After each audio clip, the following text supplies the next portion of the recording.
Welcome, everybody, to The Breakdown. It is Monday morning. I've got a few quick stories for you today to get you ready for the week ahead in crypto and beyond. A couple of quick stories. We've got, this viral clip of Lux Maxa extraordinaire Clavicular interacting with Polymarket CMO in a nightclub that has everyone talking. We also are looking at some updated language for the Clarity Act, as that seems to be moving forward through Congress. It seems, or at least getting close to moving forward. And we're also going to be checking in on MegaETH, how adoption is shaping up on that particular network amid its big points campaign. All right, so without further ado, let's get to it. This episode is brought to you by Nexo. Step into a new era of digital wealth. Earn interest on your digital assets, borrow against them without selling, and trade all in one platform. Get started at nexo.com/breakdown. Nothing said on The Breakdown is a recommendation to buy or sell securities or tokens. This podcast is for informational purposes only, and any views expressed by anyone on the show are opinions, not financial advice. Hosts and guests may hold positions in the company's funds or projects discussed. Okay, so first let's just check out this clavicular thing. I tried to jump on Kick to find the full clip of this because I don't really understand the context before and after what happened. But I'm just going to play it for you just so you can see what everyone's talking about. This is from a tweet. It's got nearly 3 million views on this thing. Polymarket CMO almost leaked insider info to Clavicular before noticing he was wearing a mic. You have to understand, bro. Oh, hold on. You almost got me caught. Let's just have a look at how it plays out. What's your position? I'm CMO. Yeah, I was gonna say, so young. CMO. Yeah, you don't. Bro, he's the guy. I'm telling you. You don't usually hear those titles. 28, 29. You have to understand, bro. So hold on. I'll take it out. And that's about the clip.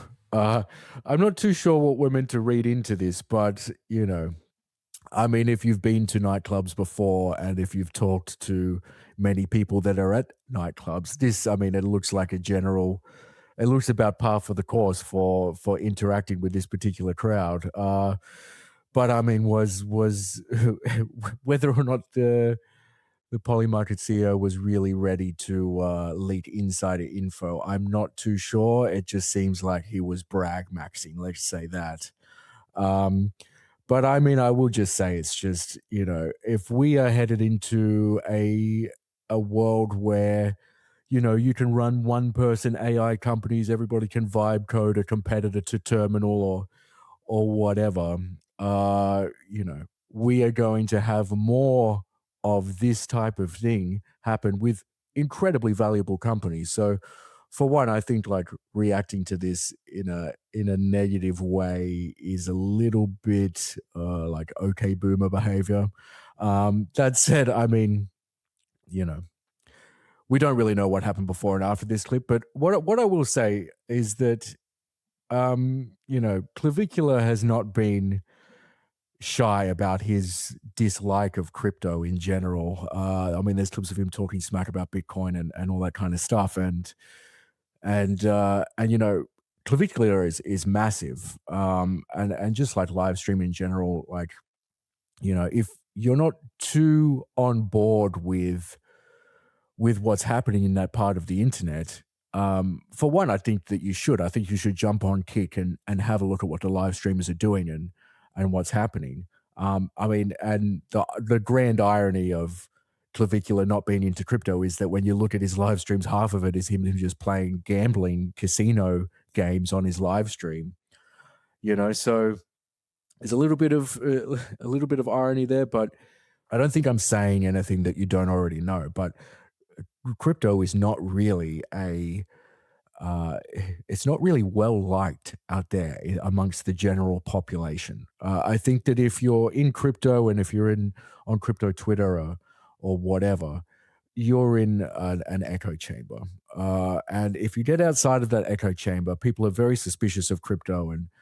But something that I've had in my mind is that crypto actually needs a Clavicular type character to go and change some of that perception out there. And I understand that we do have a bunch of Zoomer traders that, from the outside seem to be playing that role in trying to popularize crypto for a younger internet native audience. But I'm not too sure that they come at it from an angle that is going to be really appetizing to the mainstream. Normally, they come into this as like purely trading and purely profit extracting, value extracting from the space. And I'm not too sure that we actually need something like that. What we actually need is perhaps a little bit of this energy that is in the clip of like trying to play to the live streamers and the clavicular crowd. What we actually need is more middle-aged millennials with disposable income that are ready to come and inject that liquidity into the crypto space, whether it's investing or using a lot of these apps or energizing some of these, even the points programs for MegaETH. We need people with actual money. I'm not sure if Zoomers have money. Uh, it would be the millennials who they need someone to rally around to show them the way. So as much as we can joke about, whether it's the Polymarket CMO leaking insider info to Zoom or Clavicular, who doesn't even care about crypto in the first place, and whether or not that's beneficial or why that's happening, I would say that it's like 80% of the way there of what we actually really need. It's just the person that could actually bring about retail back to crypto is actually not someone like Clavicular. And and I apologize if this is somewhat of a fragmented thought. And it's like, who are the spiritual leaders of the crypto space right now?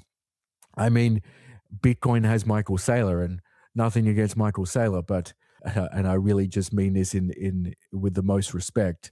To the average person who maybe they're only just getting into investing, maybe they're only just now getting into stocks, buying the Qs or whatever, and they're looking at maybe the crypto space to invest. Maybe they'll look at Michael Saylor and kind of want to avoid that type of person or following that kind of person blindly. They want to, they want to just make the right move for them and their families. This millennial mysterious figure that could promote the crypto space in a very positive light. To me, I'm not too sure Saylor really fits that bill. So who do we actually have left? I mean, I'm really not too sure. So as much as we want to go, well, it's up to the younger crowd, it's up to Ansem, it's up to Clavicular, it's up to Thread Guy. It's like I'm not too sure that they can really move the needle in a way in a way that guides the zeitgeist to where it needs to go at this point in time. Because right now, crypto is trapped between two worlds. The degenerate 2021 Bored Ape stuff that's basically worn off, and Wall Street that is coming in. And you need a middle ground. You need a degenerate millennial who can understand the pressures of 30-something life and how you navigate that within the context of operating at size and at scale in the crypto space. We need Neo, but for middle-aged crypto people. That's really what we need. So, I mean, I'm not going to weigh in on what happened before or after this little clip here. Perhaps it was something above board. Let's just give them the benefit of the doubt and just say that this, let's see if we can, you know, have this same energy as this clip, but then elevate it just slightly. And then maybe we might get somewhere in terms of retail adoption for the next cycle. That's my take. Step into a new era of digital wealth with Nexo, the premier digital assets wealth platform. Earn interest on your digital assets, borrow against them without selling, trade a wide range of cryptocurrencies, all in one place. Nexo is now available again in the US with an evolved product suite tailored to today's market. For a limited time, new US clients can unlock 30 days of exclusive Wealth Club Premier benefits, including enhanced interest rates, reduced borrowing costs, and up to 0.5% crypto cashback on trades. Get started today at nexo.com/breakdown. As always, investments in blockchain technology involve risk. Terms and conditions apply. Do your own research. Okay, so next up we have a scoop here from Punchbowl News that says that senators have finalized a compromise on the stablecoin yield as part of the on provisions around stablecoin yield as part of the Clarity Act. And I have the language here, but I mean, unfortunately for the stablecoin providers, it seems like this compromise language um, bans. It seems this compromise language bans rewards that are economically or functionally equivalent to deposit interest. So, it seems like stablecoin issuers won't be able to deliver interest payments to holders of their stablecoins, which I think that this has been flagged well ahead of time. So it seems like the compromise that is not going to happen. But what they were able to secure is that balances can be used for rewards if the companies clear the equivalent test. So that is relevant to, well, if there is some kind of incentive to use a particular network or use a particular app that is paid in yield on those stablecoins, then that is apparently going to be fine, which is quite good. I have this here from the chief policy officer of Coinbase. He says the final rewards text in the Clarity Act is now public. We've been clear throughout this process. Much of this debate was based on imagined risks, not real evidence, nor was it based on a real understanding of how crypto actually works. In the end, the banks were able to get more restrictions on rewards, but we protected what matters: the ability for Americans to earn rewards based on real usage of crypto platforms and networks. We also ensured that the US can be at the forefront of the financial system, which in this competitive geopolitical era is paramount. So that is somewhat good that incentive systems to adopt networks it seems to be protective, at least in this version of the language that's going to go through. And I mean, I know that if you listen to the previous episode where I showed you a tweet from Blockworks co-founder Mikey Polito that really ragged on the idea of points campaigns, and I totally get it, but it's at this point in time where we do not have a high level of retail interest in crypto, and instead it seems to be an institutional bull market, and a lot of the hype is led by Wall Street and financial institutions looking to get on chain. In that scenario, where we need to bring regular people back on chain, back excited about crypto, then perhaps rewards programs and points incentives and anything else that we can do to inspire them to use crypto rails, maybe that might be a key unlock in perhaps not driving this cycle, but at least laying the groundwork for the cycle that comes after the institutional super cycle, in the most optimistic read of the current events. So, I mean, it's not a win in that stablecoin providers can provide interest, but there is at least something that the crypto space can point to and says, well, at least we have this potentially enshrined in regulations moving forward. So as much as I like to, kind of push back against the hype around stablecoins, I will say that stablecoins provide a great function for the crypto space in that they give regulatory cover for the more degenerate stuff that is happening across the ecosystem. So if politicians, if senators, if lobbyists, if major companies, public companies are energized to try and push stuff forward in terms of stablecoin legislation, and whether or not those stablecoin products are quote unquote crypto in my own strange definitions of what that means, let them do that. Let the suits have their stablecoins. If that means that we can also have degenerate online casinos and incentive programs and helicopter money and airdrops and all that kind of stuff, if we can have that stuff because we have the other side of the scale that is pushing through stablecoins as the number one use case for crypto, which I'm not too sure is really the number one use case for crypto. If there is a camp that believes that and is energized to push that through, then maybe that will just give another part of the space that is a little bit more a little bit more anarchistic in terms of what it wants out of on-chain financial rails, then I'm all for it. Okay, what have we got next? Let's take a moment to talk about Nexo. Nexo delivers a premier digital assets wealth platform designed to help clients build, manage, and preserve their wealth, earn interest on your digital assets, access crypto-backed credit without selling your holdings, trade with advanced tools, all supported by 24/7 client care. Now back in the US, Nexo offers new clients 30 days of exclusive Wealth Club Premier access. That means enhanced interest rates, reduced borrowing costs, and up to 0.5% crypto cashback on trades. Benefits typically reserved for Wealth Club members and private clients. Nexo is also expanding its global presence, becoming the official crypto partner of Tennis Australia, the organisation behind the Australian Open, and the digital asset partner of the Audi Revolut Formula One team. If you're ready to approach digital assets with a more structured wealth strategy, visit nexo.com/breakdown to get started. As always, investments in blockchain technology involve risk. Terms and conditions apply. Do your own research. All right, so now we're looking at MegaETH and how activity is shaping up on that network, how the token is doing after its first few days of trading or first week or so of trading.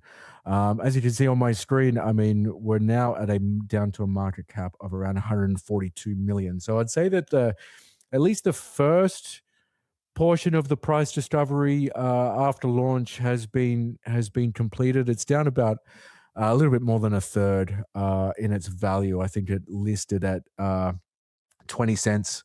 It's now down to about 12 and 2/3 cents against the US dollar. So, I mean, to be a little bit expected, I'm not too sure that we've ever had I mean, I'm broadly generalizing, but in general, it just seems airdrop tokens tend to drop first as people cash out their allocations as soon as possible, and then slowly over the next 6 months we see some kind of equilibrium in terms of the value. So the same thing is happening here with the MegaETH token. Let's open up the Blockworks research portal and have a look at the MegaETH dashboards that they have that we have up. So, I mean, the points program, the incentive system went online last week, but the mainnet has actually been online since February. And we can see, I mean, there was a lot of activity. REV was at its highest when it first launched. And then we see that thanks to obviously the incentive campaign that brought the REV back to basically all-time highs. Actually, no, is that a new all-time high? Yeah, just broke an all-time high as the incentive program kicked over, and then has kind of drifted down a little bit, but still up on what it was this time last month. Let's say that. So, I mean, par for the course, no surprise there. What's cool to see is that the stablecoin supply on MegaETH dramatically increased as the incentive campaign turned on. Before there was only around $76.5 million worth of stablecoins on the network, and that ballooned up to a top of over half a billion. So nearly 600 million for the stablecoin supply on MegaETH, which is not too shabby at all. I'm sure that will hit a billy over the next few weeks to a month. We can see a massive spike in DEX volume with $129 million worth of volume on April the 30th, which I have to imagine is either people both liquidating their early allocations of MegaETH token and also people buying in to buy the dip post token launch. We have seen the DEX volumes drop off significantly since then. So, I mean, on the second, there was only $7.9 million worth of DEX volume on MegaETH, which is not really that much, but it is very early days still, and it is above what it was pre-incentive campaign when sometimes much less than $1 million worth of DEX volume was processed on the network. So we're still seeing that warm up and percolate. What I want to point to, though, is in the on-chain activity tab. And I talk a lot about how MegaETH is really giving us a thermometer on how much interest is out there for a network like MegaETH that is really maximizing performance and also incentives and hype. If I had to describe MegaETH's allure in one word, it would be hype, which is perfectly fine. I think that I think that we need a lot of this energy in the crypto space right now because a lot of it is very suit and tie, which is great. But we do need some kind of balance in terms of the magnetic pull that we are trying to achieve, especially in context of the AI boom and everything. What I want to point to is the active addresses, the active addresses chart. So this is, I'm showing it to you on the screen now. This is the whole, I mean, what is it now? February, March, April, May, 3-4 months worth of activity on MegaETH. And even with the incentives campaign that kicked off, we did not see a return to an all-time high active addresses on the network. Just after the incentive campaign kicked off and the token was launched, there was a total of almost 40,000 active addresses on the network. More than half of them were returning addresses, which is nice to see. But I mean, looking at May 3rd, which is yesterday, Sunday, there was a total of 7,400, let's say, active addresses on the MegaETH network. So this goes back to, my little diatribe around the clavicular thing. If we're looking at degenerate Zoomers who are going to come into crypto and pump tokens or bring about a lot of on-chain activity, we are looking at the size of that crowd right now on screen. It is around 7,400 addresses ready to farm points and receive an airdrop, which is an incredibly small crowd. That's less people that ever owned a Bored Ape, let's say in 2021, which was already a very small group of people. And I mean, okay, so if that is where we are at in terms of retail adoption, MegaETH is as retail focused as I think any other network is right now, then we might need to find another way to, one, inspire the Zoomers to come and play around on chain. And maybe they're all using Polymarket. Maybe all the Zoomers are using Polymarket and Cowshy and they're not paying attention to points campaigns. That could be the case because we know that meme coins aren't as big as they were. I mean, no one, I think, is paying any attention to meme coins whatsoever. Polymarket and prediction markets have sucked all the air out of the room when it comes to money games. We'll say that. If this is what we're looking at in terms of people who are inspired to use stuff on chain in order to get rewards, then I'm not too sure what we were meant to expect in terms of stablecoin yields either. Are people really wanting to lock their coins up in a smart contract in order to get a couple more percentage points of interest compared to their bank, in terms with all the added risks that come with using those apps and protocols? Looking at these stats, I'm not too sure. So this, at least, if we're looking at what's happening with MegaETH as a proxy for retail interest to play around on chain, then we are looking at 7,500 active addresses that at least on the daily scale that want to do that. So I mean, I'm not too sure what we can expect moving forward. Perhaps we need something else to bring them around, but the optimistic read in me is that it's prediction markets. Everyone's playing around on Polymarket and Cowshy, and they're not playing on MegaETH at least right now. But if you have another take, please reach out to me and let me know what I'm missing. But for now, let's say the temperature is lukewarm in terms of on-chain hype for points programs in the first half of 2026. But we know things can change on a dime within crypto. Let's see how the next few months plays out. So this is all I'm looking at for Monday morning. If you spot anything else, if you think I missed something, hit me up. Reach out to me on Twitter. Reach out to me on email, david@blockworks.co. And otherwise, smash like and subscribe on YouTube, on Spotify, on wherever else you're getting this podcast. It would help us out a lot. All right. I think we're going to see you later on in the week for more stuff that's happening across the crypto space. In the meantime, take care of yourselves. Goodbye.